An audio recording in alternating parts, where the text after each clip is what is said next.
Good morning dear students. 25वें video के साथ क्लास 12th सब्जेक्ट बायोलॉजी। पिछले वीडियो में हमने आपको लघु बीजाणुधानी भित्ति या पराग कोश भित्ति की परतों के बारे में अवगत कराया या पढ़ाया कि लघु बीजाणुधानी भित्ति एक एक अधस्तरीय भित्ति होती है जो स्वयं 4 परतों की बनी होती है।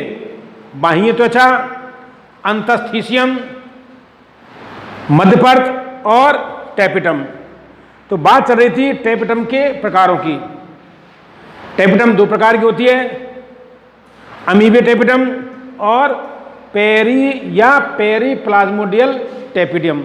यह टेपिटम जो होती है आद्य प्रिमिटिव मतलब पुराने पुष्पीय पादपों में पाई जाती है, जो प्रिमिटिव आद्य पादप हैं उनमें, कम विकसित पादपों में, और उच्च पादपों में ग्रंथिल या इस तरह प्रकार की टेपिटम पाई जाती है। इसके बारे में चर्चा हो रही थी। इसके बाद में टेपिटम के अंदर जो लघु बीजाणुधानी भित्ति के केंद्र में समव्यासित कोशिकाओं का एक समूह पाया जाता है, जिसे क्या बोलते हैं, बीजाणुजन ऊतक। अब इसका जो सेकंड पार्ट है वो आता है बीजाणुजन ऊतक।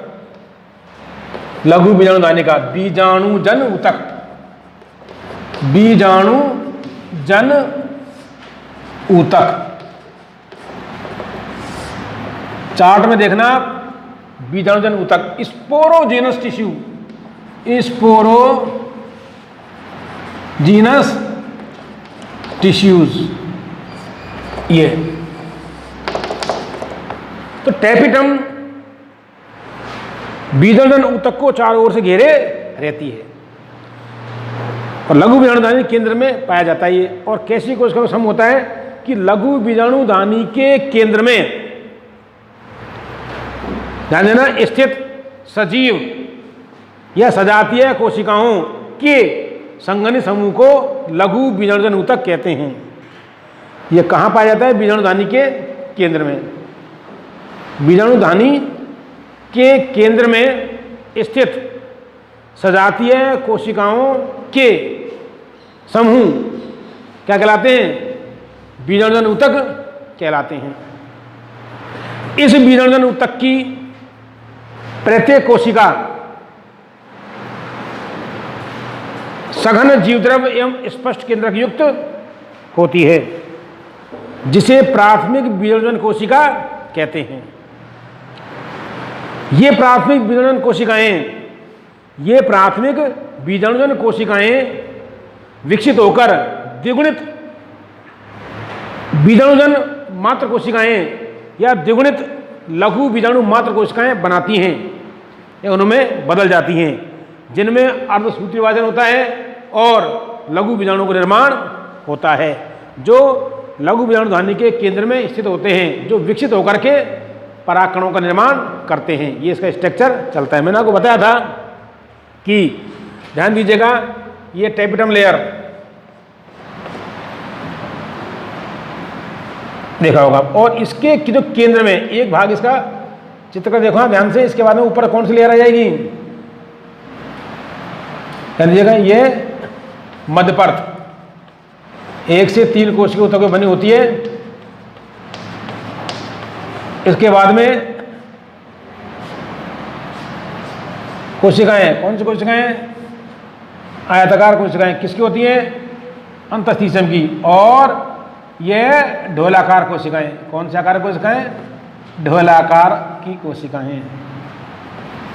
तो ये तो होगी बाह्य त्वचा, अंतस्थीशियम, मध्यपर्त और ये टेपिटम। और ये तो ये लघु बीजाणुधानी के केंद्र में, किस केंद्र में? लघु बीजाणुधानी के, ये पूरी लघु बीजाणुधानी हो गई।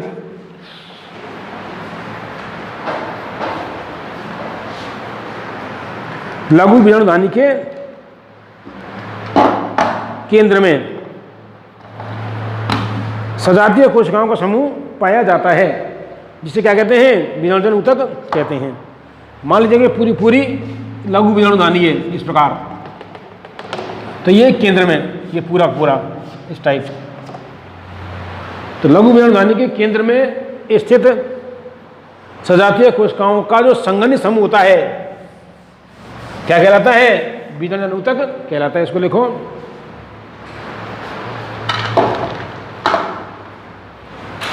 तो देखिए लघु बीजाणुधानी कहाँ पाई जाती है? परागकोश में।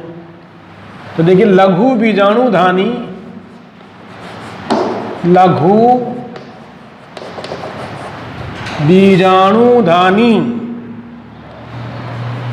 के केंद्र में स्थित लघु बीजाणुधानी के केंद्र में स्थित सजातीय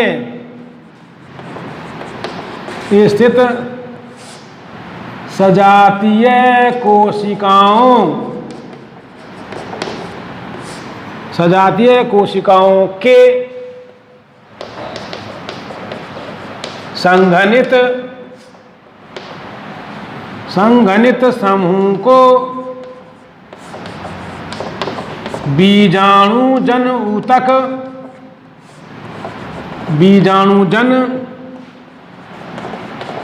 ऊतक कहते हैं। इसकी क्या परिभाषा होती है कि लघु बीजाणुधानी के केंद्र में स्थित या उपस्थित सजातीय कोशिकाओं का समूह क्या कहलाता है? बीजाणुजन ऊतक कहलाता है। तो लघु बीजाणुधानी के केंद्र में स्थित सजातीय कोशिकाओं के संघनित समूह को बीजाणुजन ऊतक कहते हैं। अब ध्यान देना, इस बीजाणुजन ऊतक की प्रत्येक कोशिका इस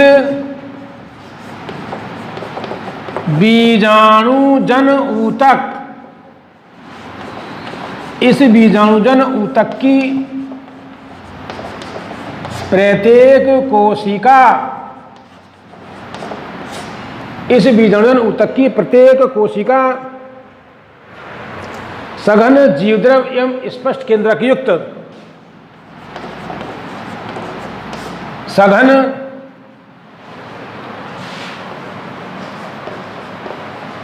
जीव द्रव्य एवं स्पष्ट केंद्रक युक्त होती है। स्पष्ट केंद्रक युक्त होती है, जिन्हें प्राथमिक बीजाणुजन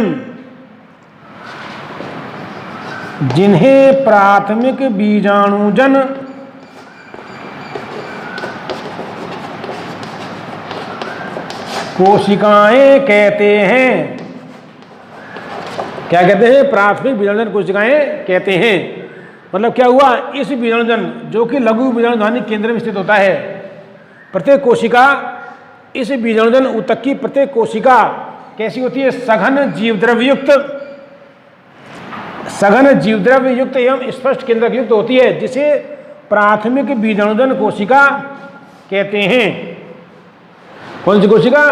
प्राथमिक बीजाणुजन कोशिका कहते हैं। अब ध्यान देना, ये प्राथमिक बीजाणुजन कोशिकाएं विकसित होकर आगे देखो, ये प्राथमिक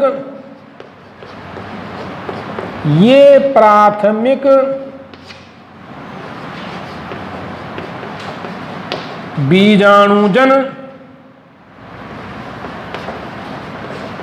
कोशिकाएं विकसित होकर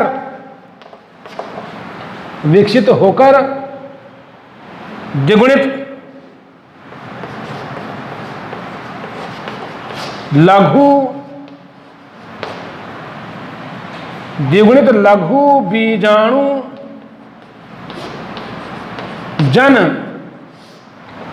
बीजाणुजन कोशिकाएं बनाती हैं। क्या बनाती हैं?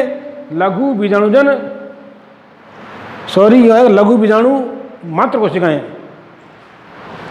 यह है लघु बीजाणु मात्र कोशिकाएं बनाती हैं। यूँ करो आप, लघु बीजाणु मात्र स्पोर मदर सेल लघु बीजाणु मात्र कोशिकाएं बनाती हैं या उनमें बदल जाती हैं। तो ये होता है साहब। तो क्या होता है कि बीजाणु नानी के केंद्र में अनेक सारी बहुत सारी द्विगुणित लघु बीजाणु मात्र कोशिकाएं पाई जाती हैं। तो ये लघु बीजाणु धानी की संरचना पूरी होती है। इसके बाद में आता है लघु बीजाणु जनन और लघु बीजाणुओं का निर्माण। चार्ट में देखना आप, हमने आपको बताया था पहले पुंकेसर की संरचना, फिर परागकोश या लघु बीजाणु धानी की संरचना, उसके बाद में क्या आता है लघु बीजाणु लघु बीजाणु जनन और लघु बीजाणुओं की संरचना। स्टेप बाय स्टेप चल रहे हैं, ध्यान रखना, ठीक है। अब आता है आपके लघु बीजाणु जनन। लघु बीजाणु जनन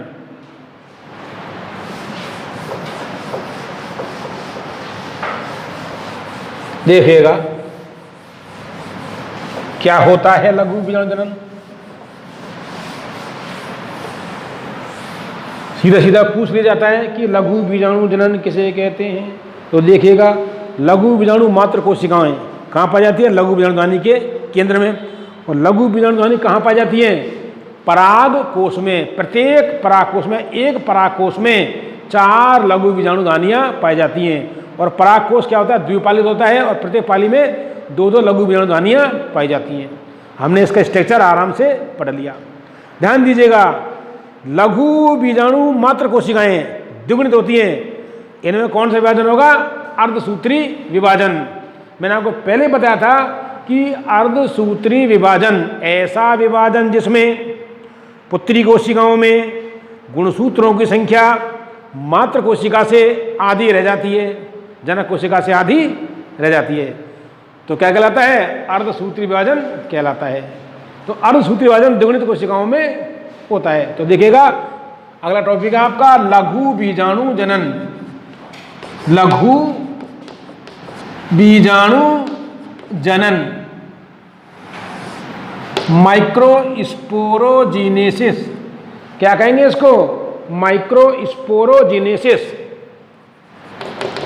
माइक्रोस्पोरोजीनेसिस लघु बीजाणु जनन। गौर फरमाइएगा क्या होता है ये, क्या परिभाषा बनती है इसकी, कि लघु बीजाणु मात्र कोशिकाएं जो कि लघु बीजाणु धानी केंद्र में पाई जाती हैं। तो लघु बीजाणु मात्र कोशिकाओं में अर्धसूत्री विभाजन के द्वारा लघु बीजाणुओं के निर्माण की प्रक्रिया को लघु बीजाणु जनन कहते हैं। अब देखो, प्रत्येक द्विगुणित लघु बीजाणु मात्र कोशिका से अर्धसूत्री विभाजन द्वारा 4 अगुणित लघु बीजाणुओं का निर्माण होता है। किनका, 4 अगुणित लघु बीजाणुओं का निर्माण होता है। तो आप देखिएगा, पहले इसको समझ लें आप लोग ध्यान से। देखिए, हमने आपको बताया था शुरू में ही डायग्राम, ये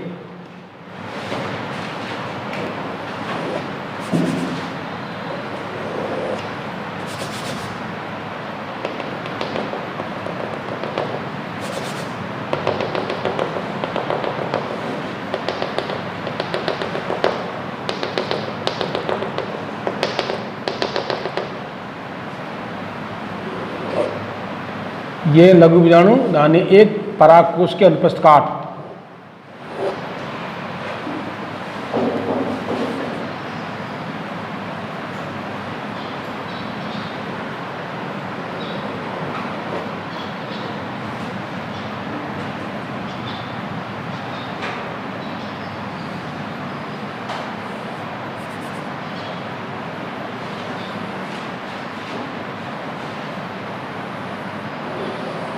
देखिए,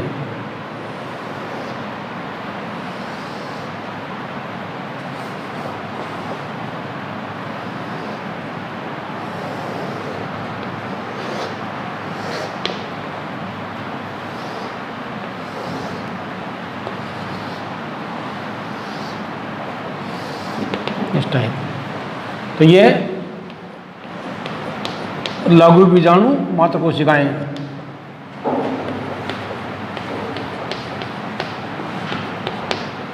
ये होती हैं, ये योजी हो गया, ये होती हैं लघु बीजाणुधानी, लघु बीजाणुधानी, ध्यान दीजिएगा। ये परागकोश के अनुप्रस्थ काट है एक, इसको इसमें 4 लघु बीजाणुधानियाँ पाई जाती हैं, एक पाली एक पाली, प्रत्येक पाली में 2-2। अब इनमें क्या होते हैं, ये लघु बीजाणु मात्र कोशिकाएं, ये रही लघु बीजाणु मात्र कोशिकाएं, लघु बीजाणु मात्र कोशिकाएं कैसे होती है, 2n, द्विगुणित। इनमें से हमने एक लघु बीजाणु मात्र कोशिका को इधर निकाल लिया, ध्यान देना, एक लघु बीजाणु मात्र कोशिका को इधर निकाल लिया, तो इसकी स्ट्रक्चर देखिए आप, इस टाइप बड़ी स्ट्रक्चर, ये लघु बीजाणु मात्र कोशिका है। सूत्र में कैसी होती है, गुणसूत्र में द्विगुणित 2n, ये होती है लघु बीजाणु मात्र कोशिका, लघु बीजाणु मात्र कोशिका कैसी होती है, द्विगुणित 2n, कैसी होती है, द्विगुणित। एक कोशिका बहुत सारी होती है, लघु में 4 लघु बीजाणुधानी होती हैं, और 4 लघु बीजाणुधानी बहुत सारी अनेकों क्या होती है, लघु बीजाणु मात्र कोशिका। हमने से एक कोशिका में पढ़ रहे हम, तो बहुत होता होगा, एक कोशिका में क्या पढ़ रहे हैं हम, अर्धसूत्री विभाजन। इसमें क्या होता है, अर्धसूत्री विभाजन होता है। तो अर्धसूत्री विभाजन, अर्धसूत्री विभाजन फर्स्ट कैसा होता है, अर्धसूत्री विभाजन फर्स्ट होता है। ये कैसा होता है, न्यूनकारी विभाजन, न्यूनकारी विभाजन होता है ये, अर्थात न्यून, इस कोशिका से जनक कोशिका हो गई है, लघु मात्र कोशिका ऐसी है, जनक कोशिका, जनक कोशिका, जनक कोशिका या मात्र कोशिका, ये भी कह सकते हैं हम, लघु मात्र कोशिका। अब इसमें अर्धसूत्री विभाजन हो गया, तो ये कोशिका 2 भागों में बढ़ जाती है, ऐसे, इसका जो केंद्रक है इस टाइप 2 भागों में बढ़ जाएगा ये।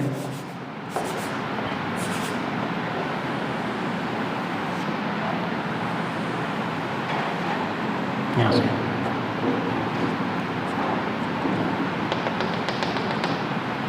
एन और ये एन, इस टाइप ये 2 हो गई एक कोशिका से, ध्यान दीजिएगा। अब क्या होता है, इसमें कौन सा विभाजन होता है, ध्यान देना, अर्धसूत्री विभाजन सेकंड, जो कि समसूत्री विभाजन के समान होता है।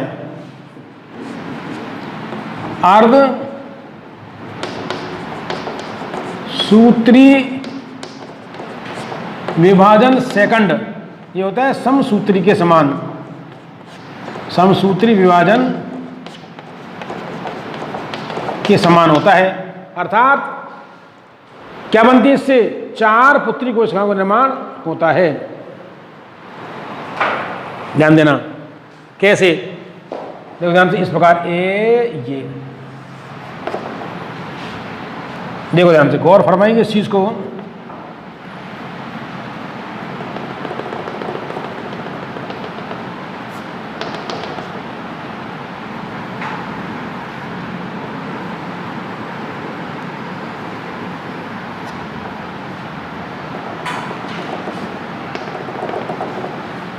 एन एन एन एन, इस टाइप।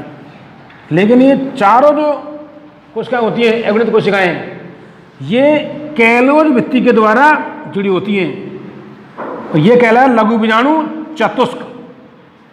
4 है इसमें, इस टाइप, ध्यान देना।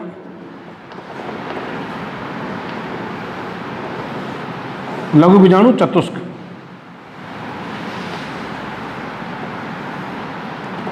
इसे बोलेंगे हम लघु बीजाणु चतुष्क।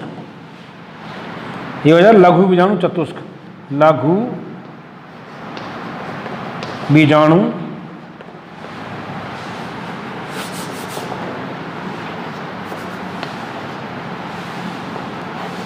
लघु बीजाणु चतुष्क, टेट्रेड। इसकी सूत्रप्रणीता क्या होती है, पूछी जाती है कि पुष्पीय पादपों में लघु बीजाणु चतुष्क की सूत्रप्रणीता क्या होता है, एगुणित, क्योंकि अर्धसूत्री विभाजन द्वारा बना है भाई। क्या होती है, एगुणित, एप्लॉइड एन होता है ये। और जो ये वृत्ति होती है, ये होती है कैलोज वृत्ति। कैलोज वृत्ति के द्वारा क्या होते हैं, ये जुड़े होते हैं चारों लघु बीजाणु। कैलोज वृत्ति, समझना। तो एक लघु बीजाणु मात्र कोशिका से 4 या लघु बीजाणु चतुष्क का निर्माण होता है, या 4 लघु बीजाणु का निर्माण होता है, ध्यान देना। यदि 25 लघु बीजाणु मात्र कोशिकाएं हैं तो उससे कितने लघु बीजाणु का निर्माण होगा, 100, 25 को 100। ध्यान दीजिएगा आप, ऐसे प्रश्न आते हैं आंकिक प्रश्न में भी, तो ध्यान देना। अब क्या होता है, जो ये लघु बीजाणु चतुष्क है, इसमें क्या होता है, कैलोज वृत्ति के द्वारा ये जुड़े होते हैं। प्रश्न आता है कि लघु बीजाणु चतुष्क की जो वृत्ति होती है, लघु बीजाणु चतुष्क की वृत्ति किस पदार्थ की बनी होती है, कैलोज की। अब इसको, कैलोज को मैंने आपको बताया था कि टेपिटम की कोशिकाओं द्वारा कैलेज एंजाइम और वृद्धि हार्मोन का स्त्रावण किया जाता है। ये मैंने आपको बताया था किसमें, कार्य में, टेपिटम के कार्यों में। तो टेपिटम के द्वारा स्त्रावित कैलेज एंजाइम इस कैलोज वृत्ति को गला देता है और 4 लघु बीजाणु लघु बीजाणु मुक्त हो जाते हैं, अर्थात लघु बीजाणु चतुष्क की वृत्ति टूट जाती है और 4 अगुणित लघु बीजाणु का निर्माण होता है। यही तो कहलाता है लघु बीजाणु जनन कि किसमें, लघु बीजाणु नानी के केंद्र में स्थित लघु बीजाणु मात्र कोशिकाओं से अर्धसूत्री विभाजन द्वारा लघु बीजाणुओं के निर्माण की प्रक्रिया को लघु बीजाणु जनन कहते हैं। यही तो हो रहा है। अब ध्यान देना, ये इसके बाद में ये 4 लघु बीजाणु का निर्माण होता है। ये क्या होता है, इसमें ध्यान देना, कैलेज एंजाइम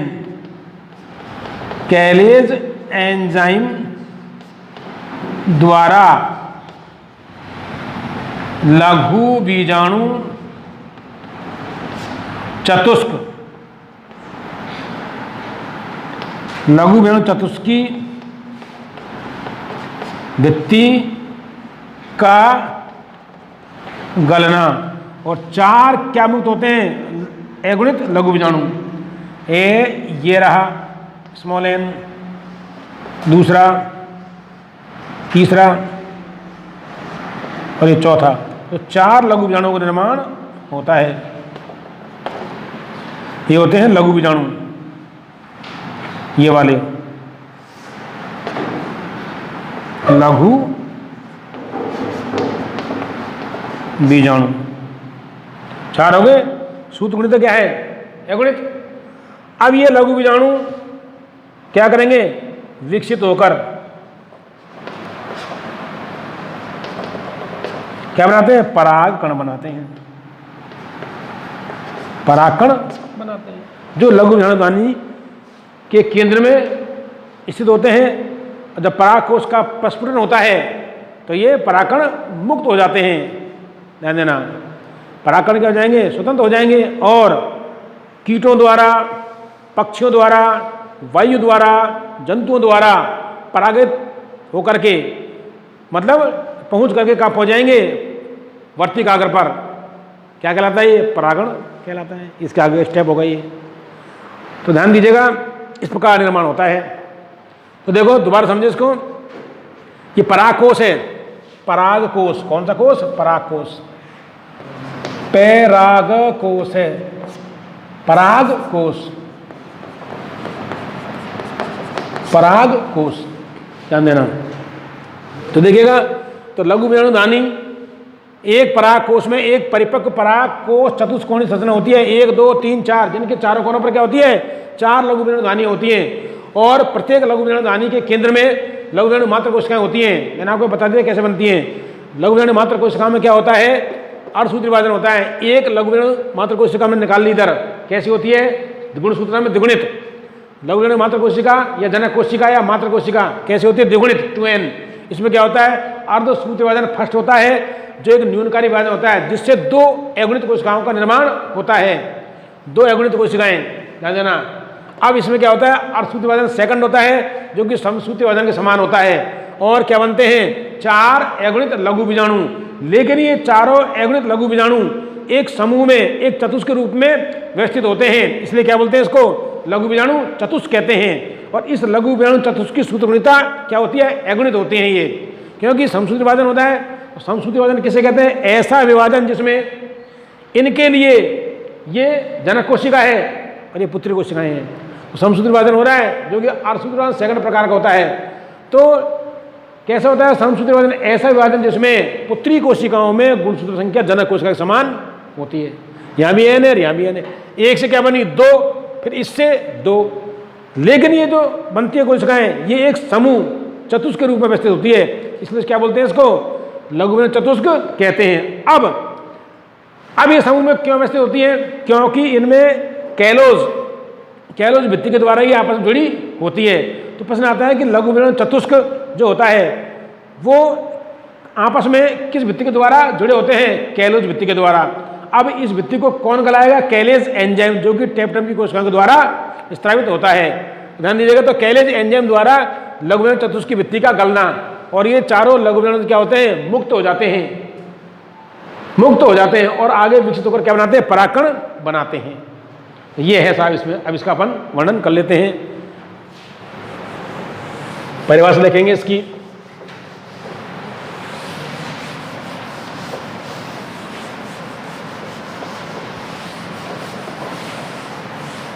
देखिए, लघु बीजाणु जनन, परिभाषा देखो इसकी। लघु बीजाणु जनन क्या होती है, लघु बीजाणु, ध्यान देना, क्या होता है, लघु बीजाणु धानी या लघु बीजाणु धानी में क्या होती है, लघु बीजाणु मात्र कोशिकाएं। तो देखो, लघु बीजाणु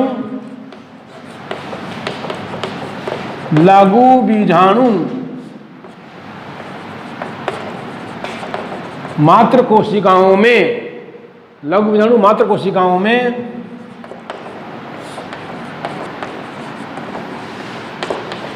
अर्धसूत्री विभाजन द्वारा द्विगुणित, लघु बीजाणु मात्र कोशिकाओं में अर्धसूत्री विभाजन द्वारा लघु बीजाणुओं के निर्माण की प्रक्रिया को, द्वारा लघु बीजाणुओं के निर्माण की प्रक्रिया को लघु बीजाणु जनन कहते हैं। लघु बीजाणु जनन कहते हैं। क्या कहते हैं, लघु बीजाणु जनन कहते हैं। तो कहाँ हो रहा है ये, लघु बीजाणु मात्र कोशिकाओं में। और लघु बीजाणु मात्र कोशिका कहाँ पाई जाती है, लघु बीजाणु धानी में। और लघु बीजाणु धानी कहाँ पाई जाती है, परागकोश में। तो हम अगर विस्तार से परिभाषा को लिखें तो परागकोश की लघु बीजाणु धानी के केंद्र में स्थित लघु बीजाणु मात्र कोशिकाओं में अर्धसूत्री विभाजन द्वारा लघु बीजाणुओं के निर्माण की प्रक्रिया को लघु बीजाणु जनन कहते हैं। बहुत लंबी परिभाषा हो जाती है, इसलिए दैट क्या लिखेंगे हम कि लघु बीजाणु मात्र कोशिकाओं में अर्धसूत्री विभाजन द्वारा लघु बीजाणुओं के निर्माण की प्रक्रिया को लघु बीजाणु जनन कहते हैं। ये लघु बीजाणु मात्र कोशिकाएं कैसे होती है, द्विगुणित होती है। और लघु बीजाणु कोश कैसे होते हैं, अगुणित, सूत्र गुणिता में। आगे देखिएगा, नेक्स्ट पॉइंट में देखें आप कि प्रत्येक द्विगुणित लघु बीजाणु मात्र कोशिका, आगे देखो, प्रत्येक द्विगुणित लघु बीजाणु मात्र कोशिका से अर्धसूत्री विभाजन द्वारा चार अगुणित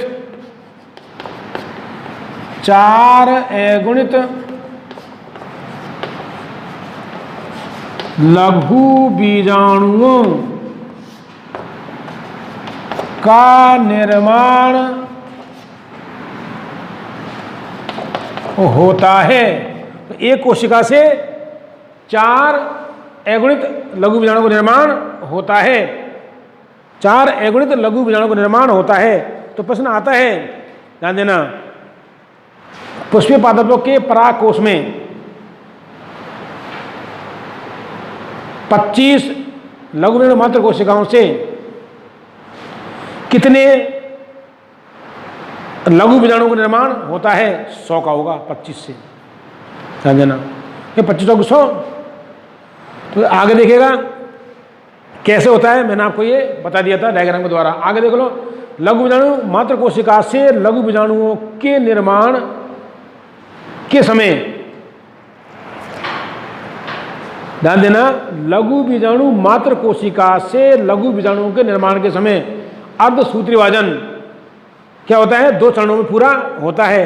पहले चरण में होता है अर्धसूत्री विभाजन फर्स्ट, जिसके द्वारा एक लघु बीजाणु मात्र कोशिका से 2 अगुणित कोशिकाओं का निर्माण होता है, ध्यान देना।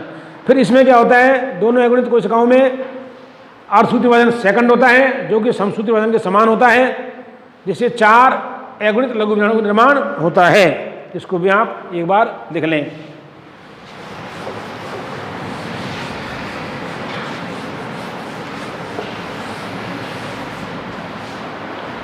तो देखिए, लघु बीजाणु मात्र कोशिका से, इसमें लिखें लघु बीजाणु मात्र कोशिका, लघु बीजाणु मात्र कोशिका से लघु बीजाणुओं के निर्माण के समय, कोशिका से लघु बीजाणुओं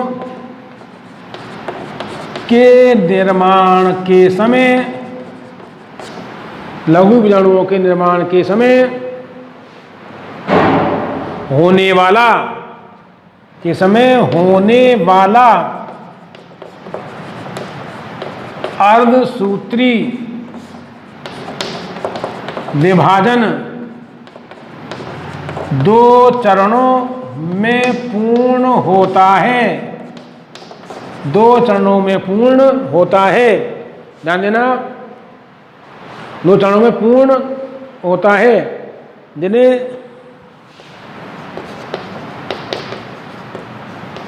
अर्धसूत्री विभाजन फर्स्ट और अर्धसूत्री विभाजन सेकंड कहते हैं। अर्धसूत्री विभाजन फर्स्ट और अर्धसूत्री विभाजन सेकंड कहते हैं।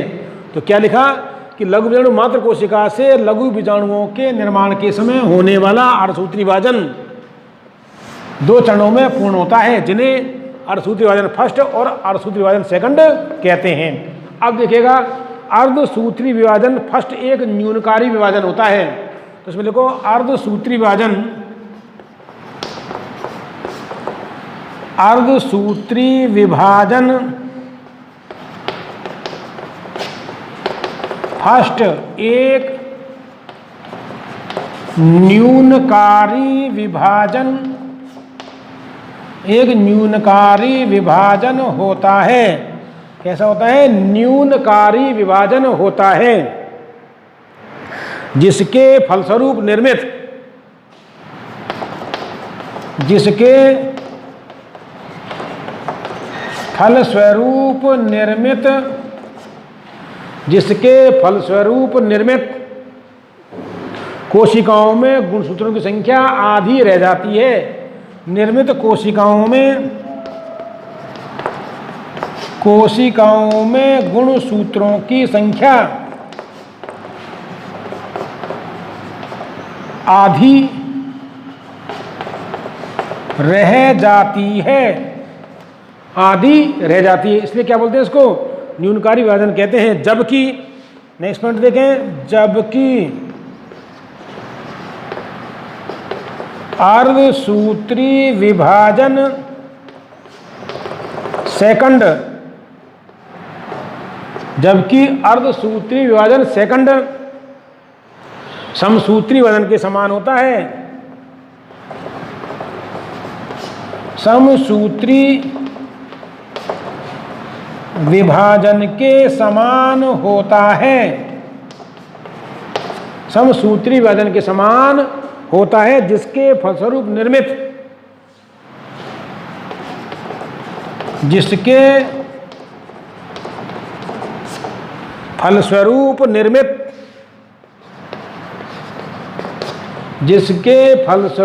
निर्मित लघु बीजाणु अगुणित होते हैं। निर्मित लघु बीजाणु अगुणित स्मॉल n हैप्लॉइड होते हैं। तो लघु बीजाणु सूत्रप्रथम कैसे होते हैं? अगुणित होते हैं। अतः लघु बीजाणु निर्माण के समय, आगे लिखो, लघु बीजाणु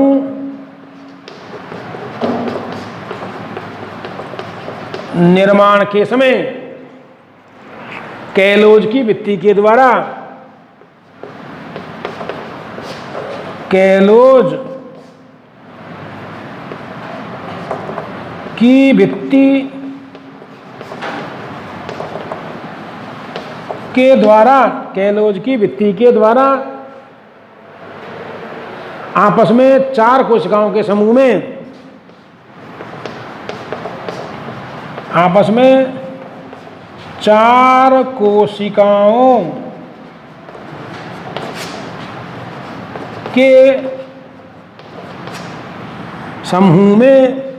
चार कोशिकाओं के समूह में व्यवस्थित होते हैं। क्या होते हैं? चार कोशिकाओं के समूह में व्यवस्थित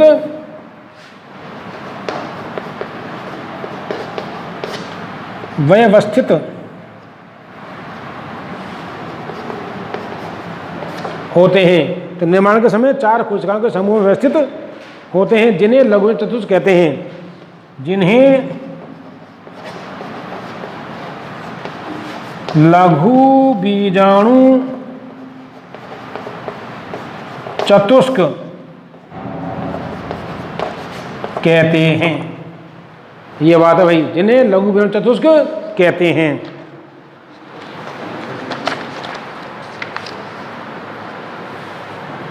तो देखिएगा क्या होता है, एक बार देखिए इसको। लघु बीजाणु मात्र कोशिकाओं में लघु बीजाणुओं के निर्माण के समय होने वाला अर्धसूत्री विभाजन दो चरणों में पूर्ण होता है, जिन्हें अर्धसूत्री विभाजन फर्स्ट और अर्धसूत्री विभाजन सेकंड कहते हैं। अब देखो, अर्धसूत्री विभाजन फर्स्ट एक न्यूनकारी विभाजन होता है, अर्थात जिसमें फलस्वरूप निर्मित कोशिकाओं में गुणसूत्र संख्या आदि रह जाती है, जबकि अर्धसूत्री विभाजन सेकंड समसूत्री विभाजन के समान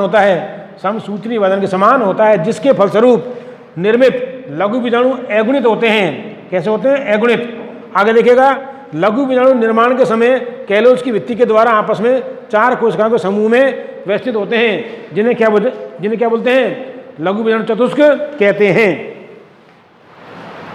क्या कहते हैं? लघु बीजाणु चतुष्क कहते हैं। आगे देखो,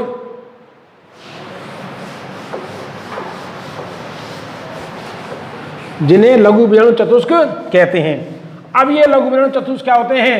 टेपिटम द्वारा स्त्रावित कैलेज एंजाइम, ध्यान देना, क्या होते हैं? जब परागकोश स्फुटित होता है तो टेपिटम द्वारा स्त्रावित कैलेज एंजाइम लघु बीजाणु चतुष्क की कैलोज भित्ति को गला देता है, जिसे ये चारों लघु बीजाणु क्या जाते हैं? स्वतंत्र हो जाते हैं। ये दूसरे पृथक होकर गोलाकार रचनाओं में बदल देते हैं, जिन्हें क्या बोलते हैं? लघु बीजाणु कहते हैं। इसमें लिखिए, जब परागकोश परिपक्व होकर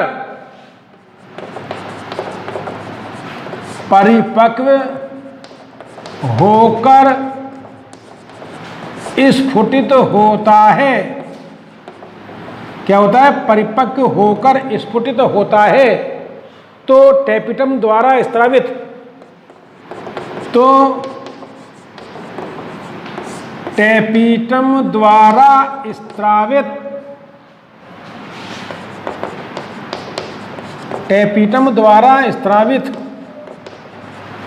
कैलेज एंजाइम, कौन सा एंजाइम, ध्यान रहे, कैलेज एंजाइम लघु बीजाणु चतुष्क, लघु बीजाणु चतुष्क, लघु बीजाणु टेट्रेड या लघु बीजाणु चतुष्क की कैलोज भित्ति की, कैलोज भित्ति को गला देता है, कैलोज भित्ति को गला देता है, जिससे चारों लघु बीजाणु, जिससे चारों लघु बीजाणु क्या हो जाते हैं, आपस में चारों लघु बीजाणु एक दूसरे से, लिखो, एक दूसरे से पृथक होकर, एक दूसरे से पृथक होकर गोलाकार संरचनाओं में बदल जाते हैं, गोलाकार संरचनाओं में बदल जाते हैं, जिन्हें लघु क्या कहते हैं, जिन्हें परागकण कहते हैं, जिन्हें लिखो लघु बीजाणु, लघु बीजाणु कहते हैं। ये लघु बीजाणु परिपक्व होकर, ये लघु बीजाणु परिपक्व होकर परागकण बन जाते हैं, क्या जाते हैं, परागकण बन जाते हैं, या लघु बीजाणु क्या हो जाते हैं, परागकण के रूप में विकसित हो जाते हैं। तो आगे देखिएगा, प्रत्येक लघु बीजाणु धानी के अंदर, प्रत्येक लघु बीजाणु धानी के अंदर, प्रत्येक लघु बीजाणु धानी के अंदर कई हजार लघु बीजाणु,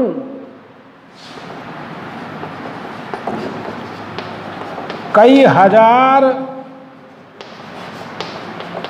लघु बीजाणु एवं परागकण, लघु बीजाणु एवं परागकण बनते हैं, परागकण बनते हैं, जो परागकोश स्फुटन, जो परागकोश स्फुटन के साथ मुक्त होते हैं, के साथ मुक्त होते हैं। इस प्रकार आपका ये लघु बीजाणु जनन संपूर्ण होता है। तो क्या बताया था कि जब पराग कोश परिपक्व होकर स्फुटित होता है तो टैपेटम द्वारा स्त्रावित कैलेज एंजाइम लघु बीजाणु चतुष्क की कैलोज भित्ति को गला देता है, जिससे चारों लघु बीजाणु एक दूसरे से पृथक होकर गोलाकार संरचनाओं में बदल जाते हैं, जिन्हें लघु बीजाणु कहते हैं, जिन्हें लघु बीजाणु कहते हैं। ये लघु बीजाणु परिपक्व होकर परागकण बनाते हैं, ये परागकण बन जाते हैं। प्रत्येक लघु बीजाणु धानी में या प्रत्येक लघु बीजाणु धानी के अंदर कई हजार लघु बीजाणु एवं परागकण बनते हैं, जो परागकोश के स्फुटन के साथ, जब परागकोश का स्फुटन होता है तो ये मुक्त हो जाते हैं। इस प्रकार क्या होता है, लघु बीजाणु जनन होता है। आगे का जो वीडियो बनेगा आपका 26वां, उसमें परागकण की संरचना के बारे में अध्ययन कराया जाएगा। धन्यवाद।